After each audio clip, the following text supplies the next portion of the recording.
Desde já eu gostaria de convidá-los então para o que é mais importante, abrir nossas Bíblias no livro de Gênesis, capítulo 3. Gabriel, ao me fazer o convite, mencionou que seria um culto dirigido por uma parte da juventude da igreja, e eu imaginei que seria interessante nós meditarmos sobre o conteúdo do que é trazido neste texto do capítulo 3 de Gênesis.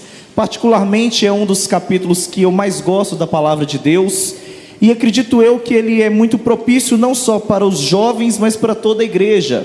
Nós vamos ver um pouco hoje sobre a queda da humanidade no pecado, sobre a maneira como o diabo utilizou para tentar Adão e Eva, mais especificamente aqui a mulher, a Eva.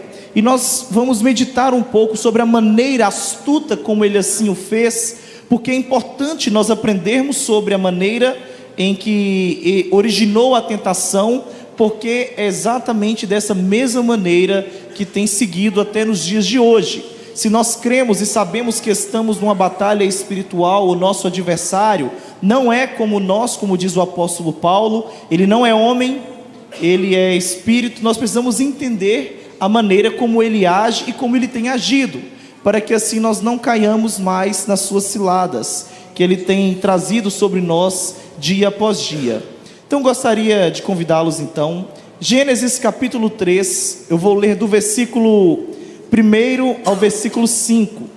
Eu estava observando, os irmãos aqui na igreja costumam utilizar a versão NVI? Porque eu tinha trazido a versão atualizada, mas então eu vou ler aqui com os irmãos na versão NVI. E já justificando, eu estou com a voz um pouco ruim, tossindo bastante, eu estou no final de gripe, então vamos orar para que isso não possa atrapalhar um pouco. Então vamos ler. Ora, a serpente era o mais astuto de todos os animais do campo que o Senhor Deus tinha feito. Esta perguntou à mulher: foi isto mesmo que Deus disse? Não comam de nenhuma das árvores do jardim? A mulher respondeu à serpente: podemos comer do fruto das árvores do jardim. Mas Deus disse: não comam do fruto da árvore que está no meio do jardim, nem toquem nele, do contrário, vocês morrerão. A serpente disse à mulher: certamente não morrerão. É que Deus sabe que no dia em que deles comeres, os seus olhos se abrirão e vocês serão como Deus, conhecedores do bem e do mal. Somente até aqui. Vamos fechar os nossos olhos, podem permanecer com as suas Bíblias abertas neste texto. Senhor nosso Deus e Pai, mais uma vez estamos vindo aqui em oração buscar ao Senhor, e queremos rogar a Ti que o Senhor possa nos abençoar nessa noite, que o Senhor faça de mim um instrumento nas Tuas mãos para trazer a Tua palavra ao Teu povo, e que o Senhor nos dê iluminação para que nós possamos compreender melhor da Tua palavra, nos dê entendimento para que assim ela possa trazer luz à nossa mente e também aos nossos corações, para que nós possamos agradar ao Senhor com o nosso viver. Que Teu Espírito Santo possa usá-la, para que ela possa trazer transformação nas nossas vidas. Essa é a oração que assim fazemos, em nome de Jesus, amém. Conforme eu disse, este capítulo ele é riquíssimo, e ele fala sobre algo que vai percorrer durante toda a palavra de Deus. Nós vemos no início do capítulo do livro de Gênesis, sendo contada a história da criação. O capítulo 2 nos mostra que Deus havia criado o homem e a mulher, havia criado os animais, eles viviam em perfeita comunhão com Deus, e essa comunhão foi perdida, especificamente no capítulo 3, aonde é apresentado a queda da humanidade e também a manifestação da graça do Senhor, trazendo aquele que seria o Redentor, ou pelo menos trazendo a promessa de redenção. Antes de nós seguirmos no capítulo 3, eu gostaria de convidar você agora para olhar para o capítulo 2, para que nós possamos entender um pouco sobre aquilo que aconteceu ali quando Deus deu algumas ordens para Adão. Versículo 15 ao 17 do capítulo 2, eu gostaria que você olhasse para esse texto imaginando como se você fosse Adão e estivesse desfrutando da beleza do jardim do Éden e ouvindo aquelas palavras do Senhor. Deus diz assim: tomou, pois, o Senhor Deus ao homem e o colocou no jardim do Éden para o cultivar e o guardar. E E o Senhor Deus lhe deu esta ordem: de toda árvore do jardim comerás livremente, mas da árvore do conhecimento do bem e do mal não comerás, porque no dia em que dela comerdes, certamente morrerás. Preste atenção nessa cena. É como se Deus, ele tivesse colocado você, no caso colocando Adão, para ele desfrutar de toda a beleza que ele havia criado. Olhando para esse texto, nós conseguimos compreender um pouco sobre o caráter do nosso Deus e sobre a maneira como Ele governa as nossas vidas. Observe que no versículo 15, Ele coloca este homem no lugar maravilhoso, Ele dá a este homem a responsabilidade de cuidar deste jardim, e Ele permitiu que este homem comesse de tudo que havia naquele jardim. Então nós vemos que o governo de Deus, ele não é um governo restrito. A primeiro modo, ele é um governo liberal. Ele está dizendo: olha, você pode comer de tudo livremente. E de tudo que ele liberou, ele colocou uma única restrição, dizendo que ele não poderia comer de um fruto de uma árvore específica. E ainda assim ele nos mostra que o motivo dele colocar essa restrição é para a preservação da vida do próprio homem. Então, quando nós olhamos para esta realidade, nós conseguimos entender um pouco sobre o governo do nosso Deus. Nós servimos a um Deus que é bom, que Ele é o Criador de todas as coisas, que Ele é o sustentador de todas elas, e que Ele conduz tudo da melhor maneira possível para que o homem possa viver de bons e agradáveis momentos, e as restrições que Ele impõe sobre o homem, sobre a humanidade, é justamente para a preservação da sua vida. Isso é importante nós entendermos de imediato, porque nós vamos ouvir um pouco sobre a maneira que o diabo tenta, e nós vamos perceber que nessa batalha espiritual, ele faz uma batalha na nossa mente. Foi assim que ele fez com Eva, e assim ele tem feito nos dias de hoje. Tem muita gente que, ao olhar para o diabo, tenta se apegar algumas coisas místicas e ignora o mais importante, que ele tem trabalhado na maneira como você enxerga o Senhor e a maneira como você enxerga o governo dele. Porque quando nós olhamos para esta realidade, nós sabemos que Deus deu muita liberdade para Adão, pensando no seu próprio bem-estar, sabendo que era bom ele ter companhia, porque sendo Deus trino, desde a eternidade ele tinha comunhão com Deus Filho, com Deus Espírito, e assim eles viviam numa perfeita comunhão. Olhando para esta realidade, ele viu que era bom criar uma companheira para Adão, e ele então cria Eva, para que ela fosse uma ajudadora, que lhe fosse idônea, e assim também eles pudessem desfrutar juntos de inúmeros prazeres, dentre eles, até mesmo a construção da família. Então nós vemos que o Senhor é um Deus maravilhoso.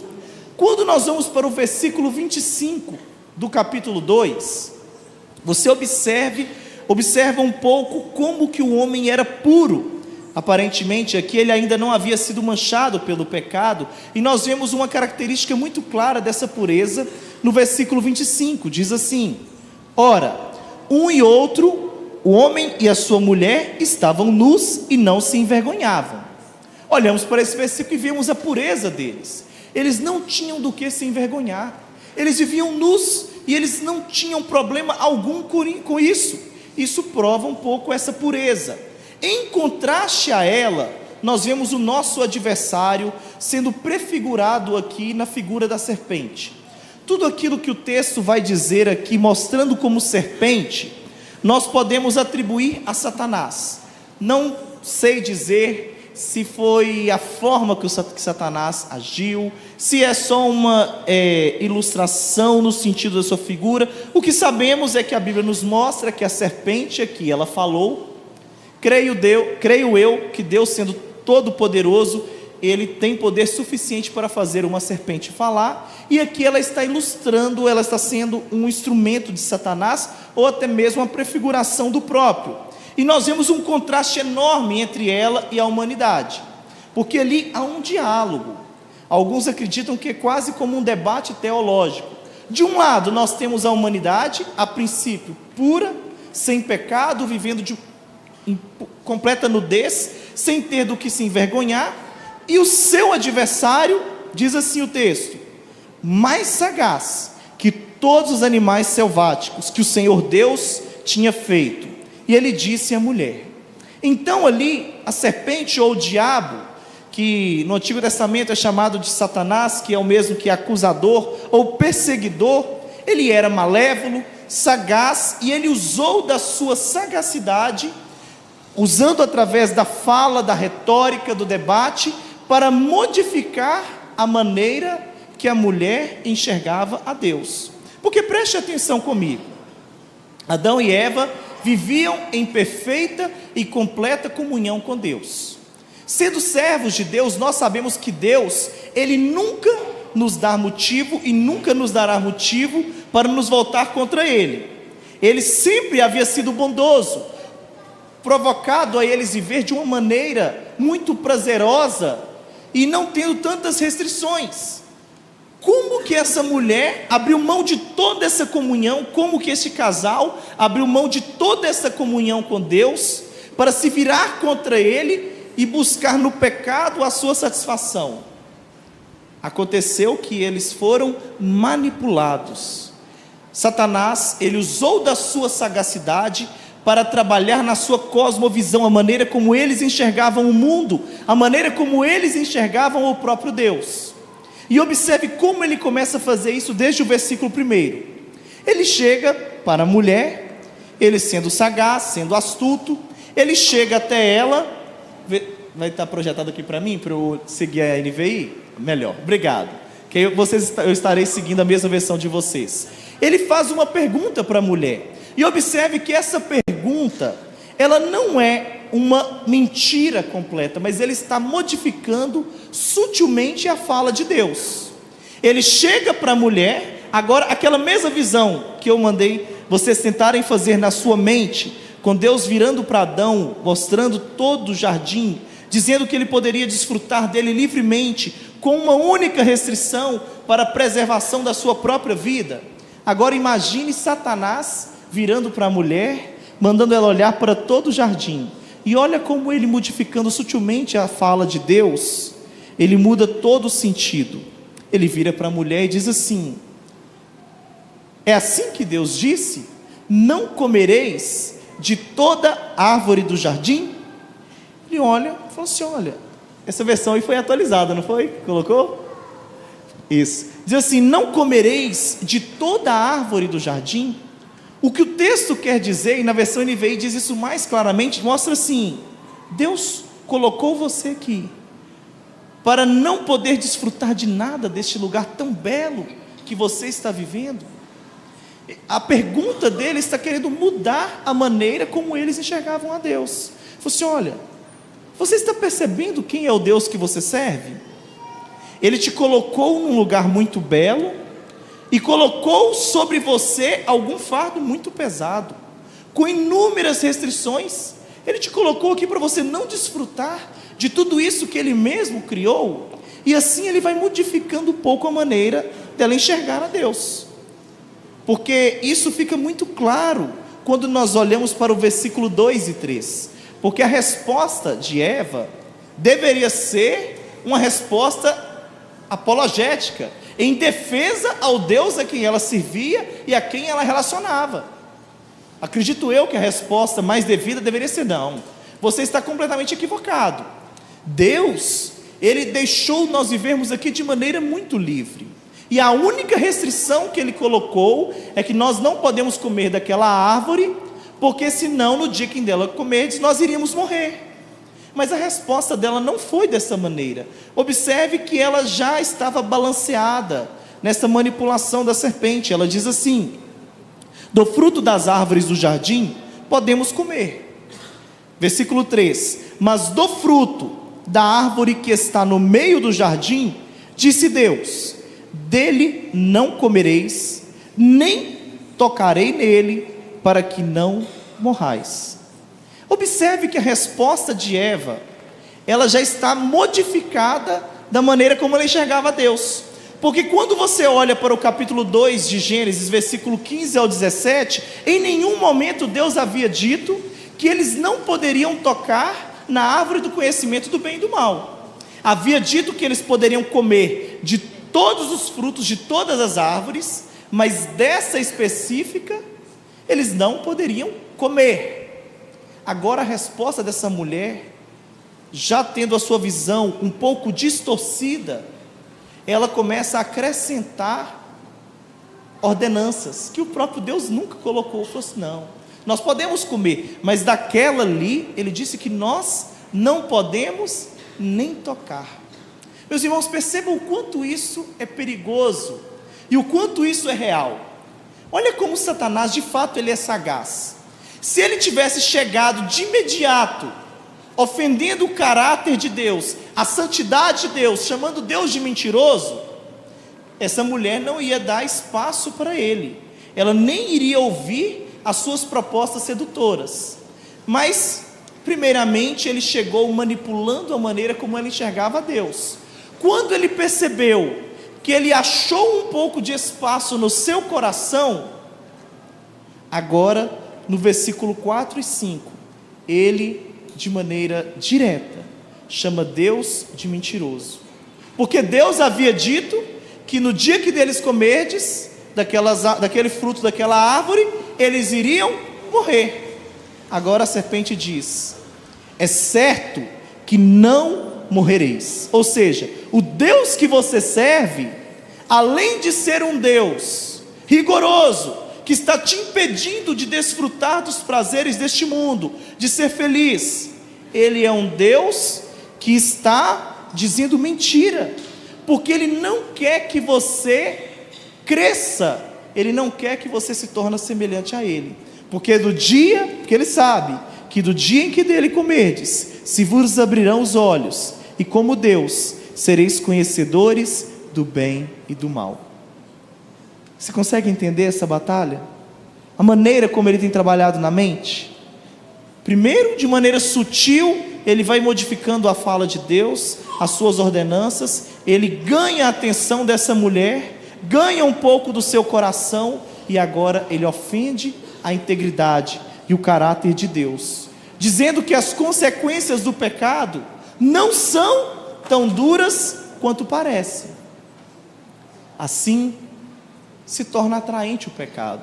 É por isso que na sequência do texto, versículo 6 diz: vendo a mulher que a árvore era boa para se comer, agradável aos olhos e desejável para o entendimento, tomou do fruto. Ou seja, ela viu, assim: peraí, então Deus está dizendo mentira? Ele está querendo me impedir de ser feliz? As consequências do pecado não são tão duras quanto parecem? Então ela chega à conclusão de que vale a pena pecar contra Deus.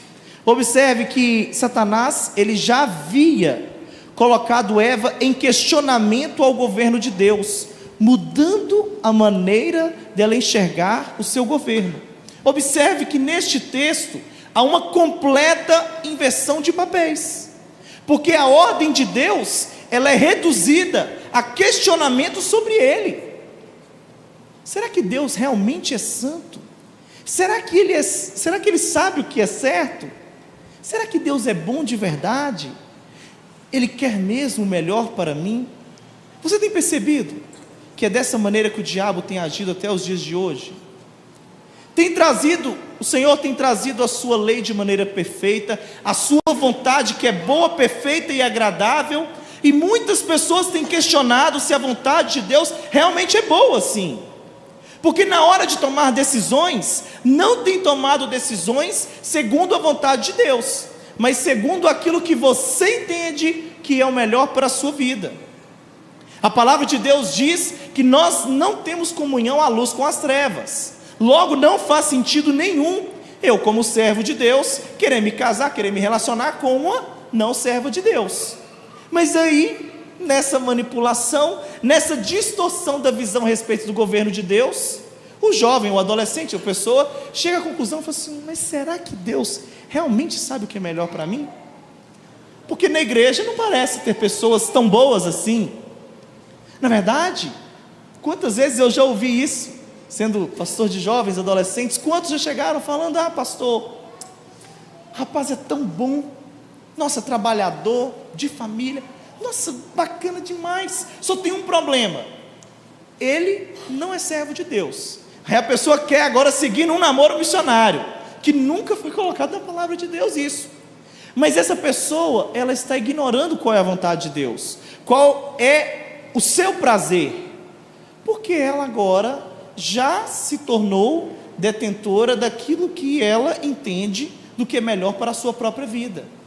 Algumas pessoas, às vezes, olhando para este texto, podem se perguntar: gente, qual é o problema do homem se tornar conhecedor do bem e do mal? Por muito tempo eu tive dúvidas em relação a isso, e eu gosto muito de um autor, de um livro chamado Contra a Cultura, de um autor chamado David Platt, e ele responde essa pergunta dizendo assim: o significado da Escritura aqui vai além de informar sobre o bem e o mal.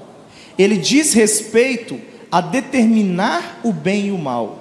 Em outras palavras, se o homem ou a mulher comessem dessa árvore, eles estariam rejeitando a Deus como aquele que determina o bem e o mal, e tomando para si tal responsabilidade.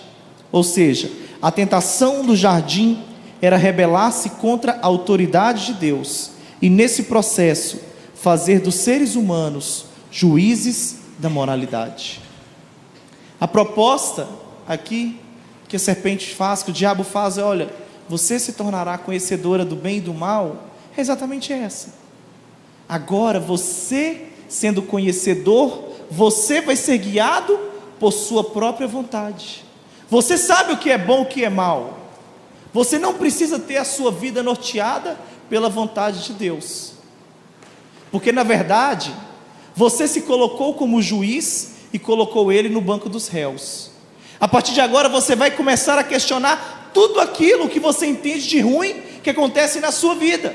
Você vai começar a questionar a Deus, o porquê de você estar enfrentando tal adversidade, o porquê de você estar enfrentando tal problema, o porquê você não pode ir em tal lugar, o porquê você não pode fazer tais coisas, o porquê você não pode ser tão próximo de tais pessoas.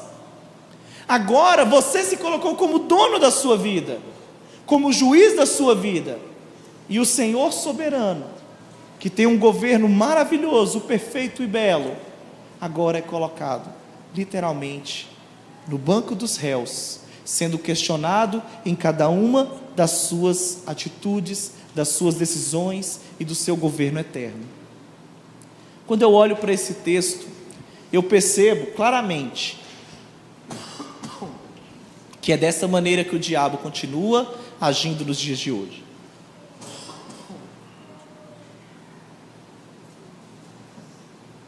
Primeiramente, ele faz o homem questionar o governo de Deus e os seus mandamentos. Ele tenta mostrar que o governo de Deus, ele é questionável, e ele assim o faz, fazendo você se esquecer dos seus privilégios e maximizar as suas restrições. Eva, ela poderia ter virado para a serpente e tendo dito assim: não, você está muito equivocada. Deus, ele nos dá muita liberdade, a gente pode comer de tudo, e essa única aqui que eu não posso, é para a preservação da minha vida. Mas ela fez o quê? Ela minimizou toda a liberdade que ela tinha, e maximizou a sua única restrição. Isso tem acontecido até nos dias de hoje, em todo o tempo. Quantas vezes vocês jovens, adolescentes, já se questionaram: por que eu não posso fazer isso? Por que eu não posso fazer aquilo? Por que eu não posso ir em tal lugar? Quantas pessoas já questionaram: por que nós não podemos nos relacionar sexualmente antes do casamento? Por que eu não posso fazer isso? Eu não vou estar fazendo mal para ninguém. Nossa, aí quando você percebe, Satanás, ele tem mudado a maneira do homem enxergar o governo de Deus, e quando ele assim consegue fazer em seu coração, ele faz você pensar que Deus é chato, é carrasco, e ele quer somente impedir o homem de ser feliz. É aquela clara ilustração do jovem irritado por ser crente. Nossa, se eu não fosse crente, eu poderia ir em tal lugar. Nossa, os pais de todos os meus amigos deixam fazer isso, só os meus que não deixam. Nem vale a pena servir a Deus. Você não tem percebido que você está se tornando uma presa fácil nas mãos do diabo?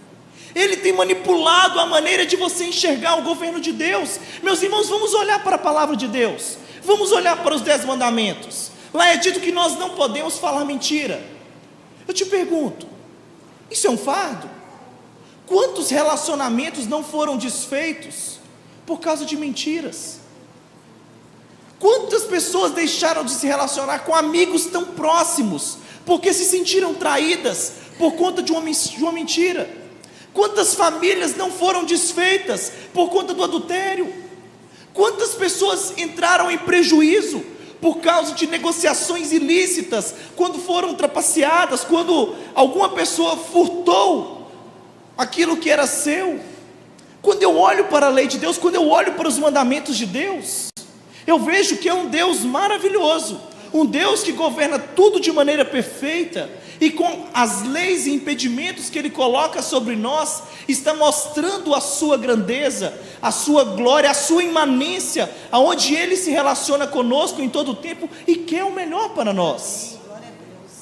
Só que o diabo, ele tem feito isso, e o problema é que muitas vezes nós queremos ignorar esta realidade, que nós estamos numa batalha espiritual, e queremos viver a nossa vida num modo automático, como se isso não fosse importante, e por isso muitas vezes somos presas fáceis na mão do inimigo, porque ele está andando em derredor, buscando a quem ele possa tragar. Aí a pessoa quer servir a Deus, mas fica vivendo o tempo todo uma inconstância espiritual, porque sempre está se dobrando e se curvando às bandejas do inimigo. Aí depois chega desesperada na igreja, buscando a liderança da igreja, pedindo ajuda, querendo sanar o seu real problema, através das consequências do seu real problema. Quer tratar de consequências, mas não percebe que o problema é interno. As práticas e atitudes pecaminosas que você pratica, são consequências daquilo que está dentro de você, no seu coração, a maneira como você enxerga Deus, a maneira como você enxerga a vontade dEle. Porque se você chega à conclusão que a vontade dEle não é de fato boa, perfeita e agradável, você vai ser norteado pelos seus próprios prazeres. Aí nos seus próprios prazeres, você vai tomar decisões baseadas naquilo que você entende que vai trazer a felicidade para a sua vida. E constantemente, você irá estar dando murro em ponta de fraca, batendo cabeça, sofrendo nas mãos do diabo, porque o objetivo dele é exatamente isso: manipular a maneira como você enxerga Deus. Depois de mudar a sua visão a respeito dele e do seu governo, ele começa a te mostrar que as consequências do pecado não são tão duras quando parece. Deus, ele nem se importa tanto com isso. Aí nós conseguimos entender como que uma pessoa chega no fundo do poço. Você observa alguém que está na igreja, essa pessoa não se afasta dos caminhos do Senhor da noite para o dia. Eu gosto muito de uma canção do Casting Crowns, chama Slow Fade, que ela diz que é um cair devagar, é algo diário. A pessoa, ela faz algo que ela nunca havia feito, aí de imediato ela fica um pouco assustada, mas ela fala assim: nossa, parece que eu não sofri a consequência que eu esperava sofrer. Então, peraí, parece que vale a pena. Então essa pessoa faz o quê? Ela faz aquilo novamente. Aquele empresário que faz uma negociação desonesta, ou um pai de família que está pensando em trair a sua esposa, ele começa a ver e fala assim: nossa, peraí, eu flertei com o pecado e não me queimei, não deu errado, então parece que vale a pena, parece que as consequências do pecado não são tão duras quanto parece. Quando o homem chega a essa conclusão, ele acredita que vale a pena pecar contra Deus, e é nesse momento que o diabo faz uma proposta sedutora, lhe prometendo prazer e poder. Ele vira para a mulher, olha, e ela olhou a árvore, e ela viu que era boa para se comer, agradável aos olhos, árvore desejável para dar entendimento. Então ela tomou do fruto. Depois que ele ganha o seu coração, depois que ele muda a sua mente, você entende que vale a pena pecar contra Deus. aí Ele pode te oferecer o que Ele quiser, porque você vai se dobrar, você vai desfrutar. E então o homem cai, se rebelando contra Deus, rebelando-se contra a autoridade de Deus, e a partir de então, ele começa a fazer coisas inimagináveis. O diabo, ele não tem comunhão com Deus, e ele se empenha para nos afastar dessa comunhão. Ele é muito astuto, ele age de maneira sutil e traiçoeira. Ele começa a trabalhar sutilmente, fazendo com que o homem comece a olhar para Deus e o seu governo de maneira distorcida, fazendo Deus parecer-se um carrasco. Ele faz você pensar que as consequências do pecado não são tão duras, te faz a proposta sedutora. Quando você cai nessa cilada, você começa a fazer coisas que antes eram impensáveis e impossíveis de se realizar. Com o passar do tempo, essas atitudes pecaminosas se tornam hábitos, e muitas vezes até mesmo vícios. E aí nós chegamos numa realidade onde nós encontramos tantas pessoas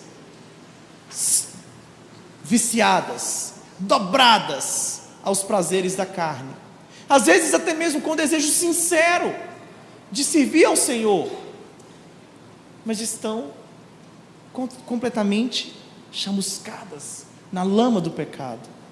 Eis que vem uma grande pergunta, e importante pergunta. Sabemos que estamos numa batalha espiritual. Como iremos vencer a tentação e como nós iremos vencer o tentador? Nós vimos aqui a maneira como ele age, de fato, é bem semelhante à maneira como ele agiu no Éden. Então qual é a resposta para essa pergunta? Como nós iremos vencer essa batalha?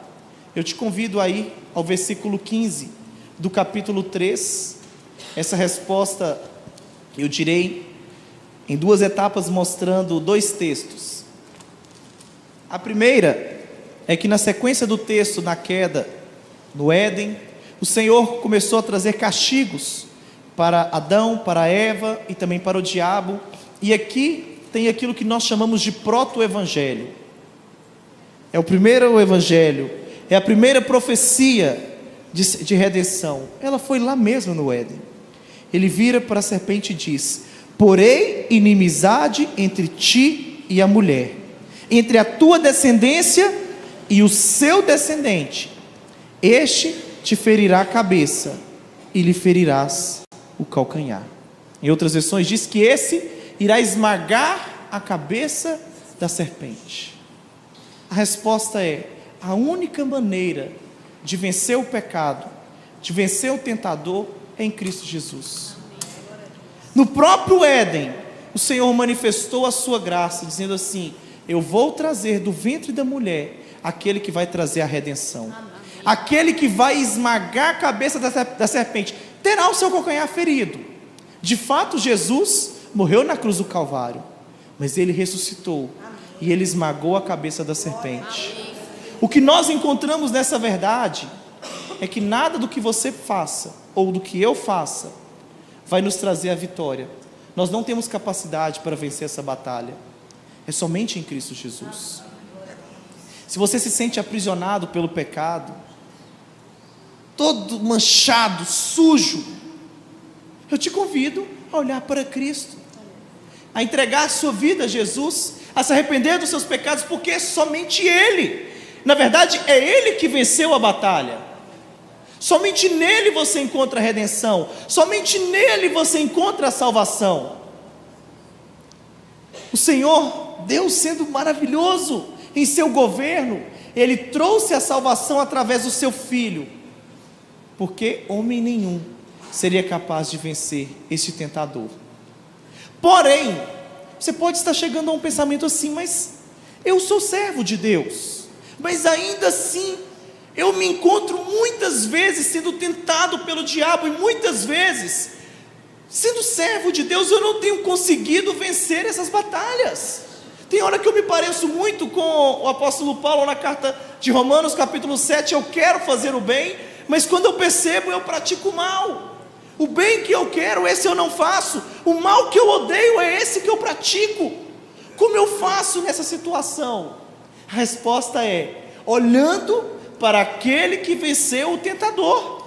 Eu te convido aí para Mateus capítulo 4, e esse texto para finalizar esta mensagem. Nós precisamos olhar para aquele que venceu todas as tentações, aquele que foi tentado em todas as coisas e não pecou em nenhuma delas, para que assim nós possamos usar o seu exemplo para vencer tentações semelhantes.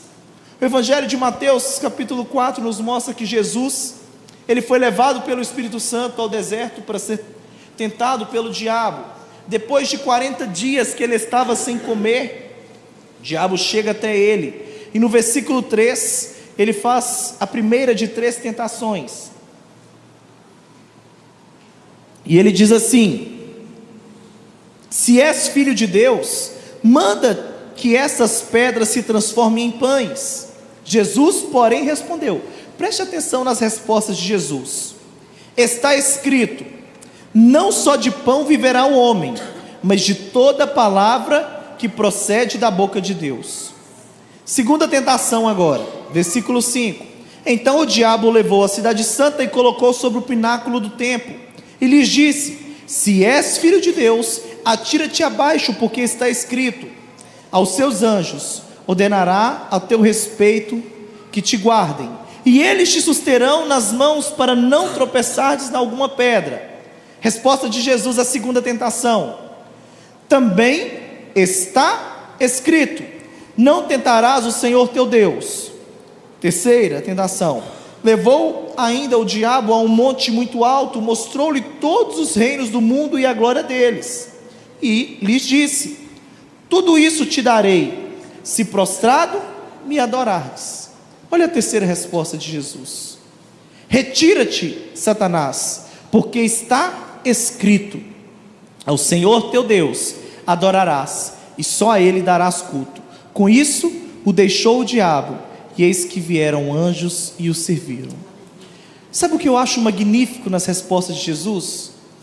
Que ela tem algo em comum nas suas 3 respostas, e algo que nós temos ignorado em todo o tempo.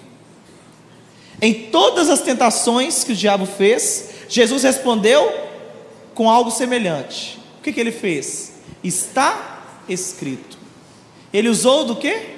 Da palavra de Deus, do conhecimento da palavra de Deus. Agora eu te pergunto, se ele, que é o Deus encarnado, usou da palavra de Deus para vencer o tentador, para vencer a tentação, você acha que você ou eu iremos conseguir vencer negligenciando a nossa leitura com a palavra? Claro que não. Quando você vai para Efésios capítulo 6, e Paulo diz que nós estamos numa batalha espiritual, e nos manda nos revestirmos da armadura de Deus, ele está dizendo em toda parte da armadura de Deus, que ela está ligada à palavra de Deus. Então, se você é um servo de Deus, e se encontra nessa batalha espiritual diariamente, sendo tentado em todas as coisas, e muitas vezes tem fraquejado, o que eu te chamo a fazer é olhar para o seu Redentor, e ver a maneira como ele venceu a tentação, como ele venceu o tentador, e copiar a maneira como ele viveu. Se você negligencia a leitura da palavra, se você só lê a palavra de Deus nos cultos de domingo, no GP durante a semana, na escola dominical, você será uma presa fácil nas mãos de Satanás, porque é através da palavra de Deus que você vai conhecer o seu caráter, o seu governo, e assim você não vai cair nas suas sutilezas. É somente através dela que você terá plena compreensão do amor de Deus, e assim a sua mente estará guardada na palavra de Deus, para não pecar contra Ele, e estará sendo protegido das ciladas dele. Assim Deus será o guardião do seu coração, não permitindo que Satanás, de maneira sutil, manipule a sua mente, a maneira como você enxerga em Deus, porque o seu coração está cativo à sua palavra. Eu vejo muitas pessoas querendo encontrar uma fórmula mágica para vencer a tentação. Quantos jovens, adolescentes eu já vi pedindo, conversando num gabinete, querendo fórmulas mágicas para vencer pecados que se tornaram vícios, nos quais ele não consegue libertar. A questão é que não tem uma resposta mágica. A resposta é que tem uma verdade revelada. A maneira de você vencer é através da palavra de Deus. Porque quando o nosso Salvador, quando o Senhor das nossas vidas foi tentado, Ele utilizou da mesma. Que nós possamos seguir o seu exemplo e que nós possamos amar de fato ao nosso Deus, entender que Ele se revelou através da sua palavra, que nós possamos amá-la mais do que o nosso celular, que nós possamos amá-las mais do que os streams que nós temos na nossa televisão, os canais, as novelas, as redes sociais, que nós possamos amar a Deus e a palavra dEle, mais do que a nossa família, mais do que as pessoas que estão ao nosso redor, que nós possamos amar a Deus sobre todas as coisas, e assim buscar nele a força real, para resistirmos à tentação e ao tentador, para que assim nós não possamos mais ser presas fáceis na mão do nosso adversário. Senhor nosso Deus e Pai, queremos te agradecer por essa oportunidade que tivemos de ouvir da Tua palavra. Pai, a mesma é viva e eficaz em todo o tempo. A súplica que nós fazemos ao Senhor é que o Teu Espírito Santo possa gerar fruto em nossos corações através da mesma. Que nós possamos de fato entender que é só em Jesus que nós obtemos salvação ou vitória nessa batalha espiritual. Que Ele seja não somente, como muitas pessoas querem ser, somente o Salvador de suas vidas, mas que Ele seja também o Senhor das nossas vidas. Que sendo assim, nós possamos seguir os Teus passos e possamos ter um relacionamento contigo de comunhão, de sede, de anseio por estar junto a Ti, para que como consequência disso, o nosso coração esteja voltado a buscar em Ti mais conhecimento, para quando formos tentados, quando formos colocados em situações adversas, na nossa mente, e possa estar muito claro quem é o nosso Deus. Um Deus soberano que, embora muitas vezes não compreendamos o seu agir, descansamos em Tua soberania, sabendo que Tu és bom, que o Senhor se importa conosco, ainda que não consigamos enxergar isso de maneira clara. Que em nosso coração possa estar o Senhor preenchendo todo ele. Que assim, ó Pai, nós possamos buscar cada dia mais e mais a Tua face, e assim possamos responder com fidelidade ao Senhor a cada proposta sedutora do nosso adversário, para que assim o Teu nome possa ser glorificado através das nossas vidas, através do nosso procedimento e de tudo que nós fazemos. Essa é a oração que assim nós fazemos, em nome do Teu Filho Jesus, rogando que a Tua vontade se realize nas nossas vidas. Amém.